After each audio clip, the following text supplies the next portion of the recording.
sorte d'honorables vieillards que vous voyez là. C'est le poitelage qui les courbe ainsi. Un sol ne vit que par l'écorce. Et donc ça se voit bien, là où l'écorce est morte, au bout de quelques années, ça se dégrade totalement et il reste une section du tronc qui nourrit quelques branches. Vous voyez?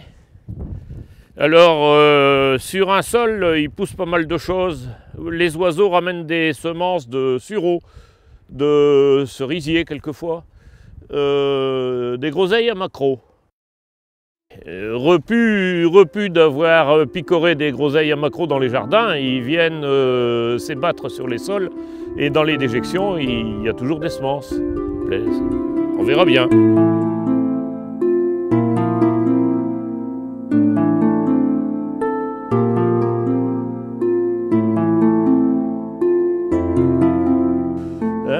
On le voit bien que l'arbre il est dégradé, on voit clair à travers maintenant. Hein. Jadis c'était plein de matière, plein de terreau de sol. Vous voyez, vous voyez, on voit bien que ces couleurs chocolat, c'est du terreau de sol. Hein. Et donc les oiseaux, les chouettes chevêches ou d'autres oiseaux, par des trous qui se formaient dans l'écorce, ils faisaient leur nid et ils avaient de belles nichées.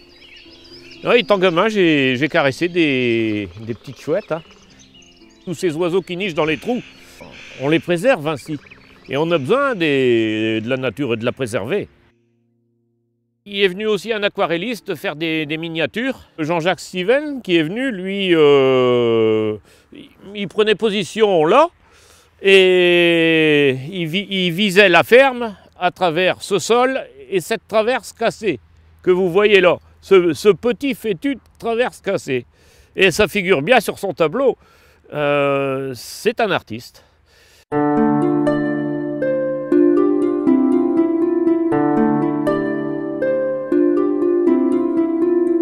Le sol tétard est vraiment important pour les habitants du parc Scarpesco puisque c'est vraiment le symbole de leur paysage, hein, des paysages de vallées, de rivières, de canals. C'est lié aux prairies, c'est lié au bois, c'est lié aux fossés et aux zones humides. Donc c'est vraiment ancré dans leurs racines. La plupart des sols tétards du parc sont des sols qui sont très vieux, hein, qui n'ont pas été entretenus depuis 20 ou 30 ans. Si le parc n'intervient pas matériellement en aidant les gens à faire ces sols tétards, les gens ne seront pas en mesure de le faire eux-mêmes et c'est dangereux, quoi. Donc l'objectif, c'est d'aider les gens à tailler ces sols tétards pour les remettre à niveau pour faire l'entretien le plus dangereux et pour les garder en vie.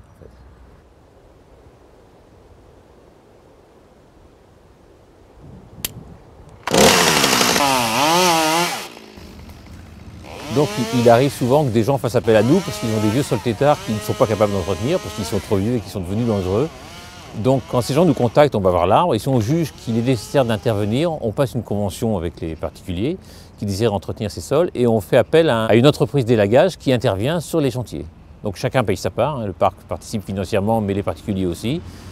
Et à terme, quand les arbres ont été entretenus et quand la remise à niveau a été faite, logiquement, les gens, s'ils sont en mesure de le faire, peuvent intervenir 10 ans plus tard pour l'entretien régulier de leurs arbres. Et alors, on profite de l'occasion pour demander aux gens, s'ils ont un peu de place, de replanter quelques jeunes sols tétards. Donc on leur dit de garder quelques perches de sols tétards qui plantent à côté du vieil arbre pour assurer l'avenir.